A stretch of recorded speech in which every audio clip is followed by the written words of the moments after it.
21 और 22 अप्रैल को पाकिस्तान के अंदर इस्लामाबाद में दोबारा ईरान अमेरिका मुज़ाकरात हो रहे हैं। पाकिस्तान स्टॉक मार्केट तकरीबन 30,000 पॉइंट बढ़ चुका है। वॉर के जितने भी लॉसेस हुए थे वो रिकवर होते हुए नजर आ रहे हैं। लेकिन आगे क्या होगा? इस हफ्ते के इख्तिताम के बाद आज ताज़ा तरीन खबर आई है कि ईरान ने स्ट्रेट ऑफ हुर्मुज़ खोल दिया है और उसकी वजह से इंटरनेशनल ऑयल प्राइसेस में शदीद गिरावट देखने में आई है। ये दुनिया की मईशतों के लिए और ख़ास तौर पर पाकिस्तान की मईशत के लिए कैसी खबर है? पाकिस्तान की मईशत, ग्लोबल डेवलपमेंट्स और पाकिस्तान स्टॉक मार्केट का आगे का क्या ध्यान रहेगा, इसके बारे में आज की वीडियो में हम तफसील से डिस्कस करेंगे। आज का ये तज्जिया आखिर तक ज़रूर देखिएगा और अगर आपने अभी तक मेरा चैनल सब्सक्राइब नहीं किया तो काइंडली इसे सब्सक्राइब भी कर लीजिए।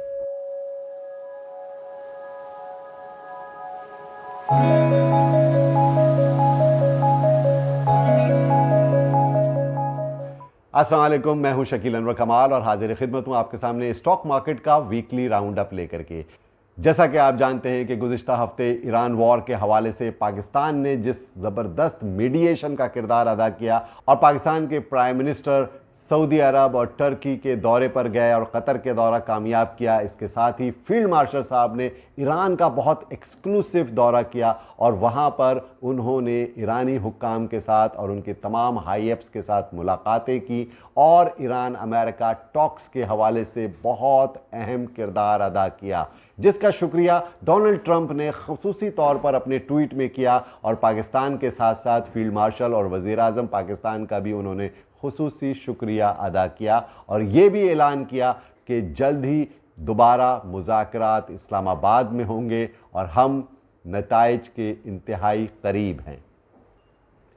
इसराइल और लेबनान के दरमियान भी टॉक्स का आगाज़ हो चुका है और वहाँ पर भी सीज़ फायर हुआ है। उसके बाद ही ईरान ने स्ट्रेट ऑफ हुर्मुज़ खोलने का ऐलान किया, जिसने दुनिया की मईशतों के अंदर बहुत पॉजिटिव एक इम्पैक्ट लेकर के आया और फ्राइडे की क्लोजिंग पर ही अमेरिका के अंदर और यूरोपियन मार्केट के अंदर हमने ऑयल प्राइसेस के अंदर शदीद गिरावट देखी और WTI और ब्रेंट क्रूड के अंदर शदीद मंदी हुई और 10 से 12% कीमतों के अंदर गिरावट देखने में आई और रात ही पाकिस्तान की हुकूमत ने भी 30 से 32 रुपए मज़ीद डीज़ल की कीमतों में कमी का भी ऐलान किया। यकीनन ये इम्पैक्ट जैसे जैसे इंटरनेशनल ऑयल प्राइसेस का नीचे की तरफ आएगा, पाकिस्तान के अंदर भी पेट्रोल और डीज़ल की कीमतों में कमी की जाएगी और इसका इम्पैक्ट जल्द ही हम देख सकेंगे, क्योंकि नेक्स्ट वीक होने जा रहे हैं मुज़ाकरात और वो भी इस्लामाबाद में। और ये बड़ी खबर एक ये है कि अमेरिका के सदर ने कहा है कि एक ज़हीन शख्स और इंतहाई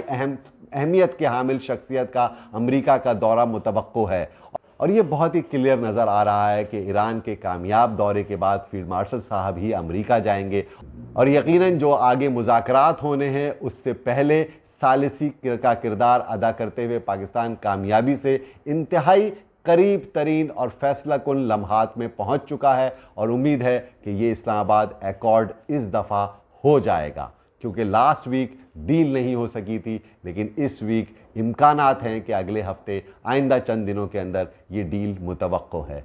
उम्मीद है कि ये डील होते के साथ ही दुनिया के अंदर माशी सरगर्मियाँ दोबारा बहाल हो सकेंगी। स्ट्रेट ऑफ हुर्मुज़ खुलने की वजह से शिप्स की आमदोरफ्त और लॉजिस्टिक्स जो है वो नॉर्मल होना शुरू होगी, जिसके बाद ऑयल की प्राइसेस मज़ीद गिरने के इम्कानात हैं और उसकी वजह से पाकिस्तान की माशी सरगर्मियों में बेहतरी हो सकेगी। पाकिस्तान में LNG की कमी है, पाकिस्तान में कतर से जो LNG आती है वो नहीं आ पा रही, जिसकी वजह से पाकिस्तान में शदीद लोड शेडिंग और गैस की कमी का शिकार है पाकिस्तान इस वक्त। तो यकीनन ये चीज़ें सीधी होने के बाद पाकिस्तान में लोड शेडिंग भी कम हो जाएगी और इंडस्ट्रियल आउटपुट में भी इजाफा होगा।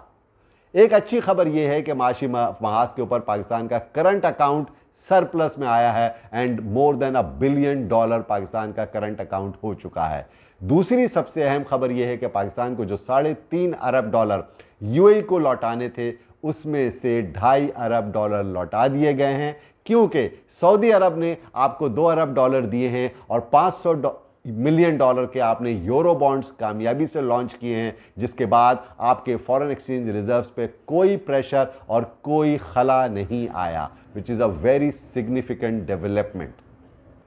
पाकिस्तान के लिए सऊदी अरब ने 8 अरब डॉलर की जो सपोर्ट का ऐलान किया है, उसमें ऑलरेडी 5 अरब डॉलर पाकिस्तान में रखे हुए हैं। 3 अरब डॉलर की मजीद वो सपोर्ट करेगा पाकिस्तान को। एक बहुत अहम संग मील साबित हो सकता है। आइंदा आने वाले दिनों में पाकिस्तान में सरमायाकारी के मौके में इजाफा होगा। जिस तरह से दुनिया के अंदर इस वक्त पाकिस्तान की पजीराई की जा रही है, ये एक काबिल कदर मौका है कि जिसके वो पाकिस्तान जितना बेहतर तरीके से अपने हक में कैपिटलाइज कर सकता है, वो आइंदा आने वाले सालों और डिकेड्स तक याद रखा जाएगा।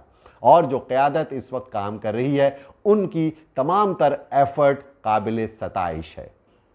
As far as Pakistan stock market is concern, आप जानते ही हैं कि गुज़िश्ता 2 हफ्तों से मार्केट के अंदर बुलिश मोमेंटम का आगाज़ हुआ है और मार्केट ने रिकवर करना शुरू किया है। और ये रिकवरी बड़ी फास्ट नज़र आ रही है, इसलिए कि मार्केट के अंदर कोलैप्स भी बहुत ज़्यादा हुआ था। मार्केट ने तकरीबन 1,44,000 1,45,000 का बॉटम बनाया था और वहाँ से जितनी शार्प रिकवरी हमें नज़र आ रही है, और मार्केट लास्ट वीक फ्राइडे को 1,74,000 पॉइंट पर बंद हुई है, which is a very significant level.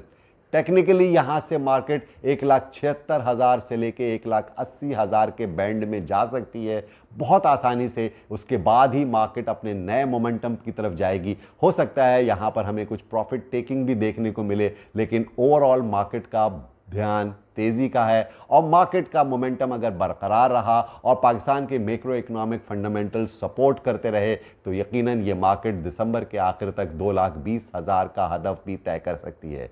अगले हफ्ते 2 अहम इश्यूज हैं, याद रखिएगा। सबसे अहम बात यह है कि 21 और 22 को पाकिस्तान में मुज़ाकरात होने हैं, जो कि एक टर्निंग पॉइंट होगा। पॉजिटिव डेवलपमेंट ही होगी, क्योंकि जो कुछ मीडिएशन हो चुकी है, जितनी बातें हो चुकी हैं, अब उसको किसी नतीजे पर ही पहुंचना है। कुछ लो और कुछ दो की पॉलिसी पर नेगोशिएशंस होती हैं और यकीनन कुछ न कुछ कमी कजी तो रह सकती है, जिसकी वजह से थोड़ा बहुत नेगेटिव इम्पैक्ट आएगा। तो भी कोई घबराने की ज़रूरत नहीं है, पैनिक होने की ज़रूरत नहीं है, क्योंकि वो आपको अगर मार्केट में कहीं झुकाव मिले तो वो एक बाइंग अपॉर्चुनिटी होगी आपके लिए। अल्टीमेटली ये अकॉर्ड होना है जल्द या बदेर, और उम्मीद की जा रही है कि ये मुज़ाकरात कामयाबी से हों और देर पा अमन खलीज में हो सके, लेबनान में पीस हो सके, ईरान में पीस हो सके, मिडल ईस्ट में पीस हो सके। और पाकिस्तान जिस तरह से सालिसी का किरदार अदा कर रहा है और पूरी दुनिया में उसकी नेक नामी हो रही है, वो इंतहाई काबिल कदर है। स्टॉक मार्केट के अंदर, बैंकिंग सेक्टर के अंदर अभी भी बहुत रूम है। इसके अलावा सीमेंट सेक्टर के अंदर बहुत गुंजाइश है। साथ साथ ऑटो एंड टेक्नोलॉजी सेक्टर पे ध्यान देने की ज़रूरत है। फूड सेक्टर भी चल पड़ा है, लेकिन फूड की एक्सपोर्ट्स वगैरह आगे जाके खुलेंगी। इंटरनेशनल एक्सपोर्ट्स पाकिस्तान की बढ़ेंगी अगर, तो लामहला फूड सेक्टर के अंदर भी अच्छी तेज़ी आइंदा आने वाले हफ्तों में और महीनों में देखी जा सकती है। लॉन्ग टर्म का ध्यान तेज़ी का रखिएगा, लेकिन मार्केट के अंदर घबराने की या पैनिक करने की ज़रूरत नहीं है। अपनी पोजीशंस को बड़े ही स्मार्टली ले करके चलें, क्योंकि मार्केट के अंदर चेंज ऑफ हैंड होता रहेगा और मार्केट में नया पैसा जैसे जैसे पंप किया जाएगा, मार्केट वैसे वैसे ग्रेजुअली इंप्रूव करेगी। उम्मीद है कि आज की वीडियो आपको पसंद आई होगी। अगर आपको कोई सवाल है इस हवाले से, तो प्लीज़ कमेंट ज़रूर कीजिएगा। आप सबका बहुत बहुत शुक्रिया।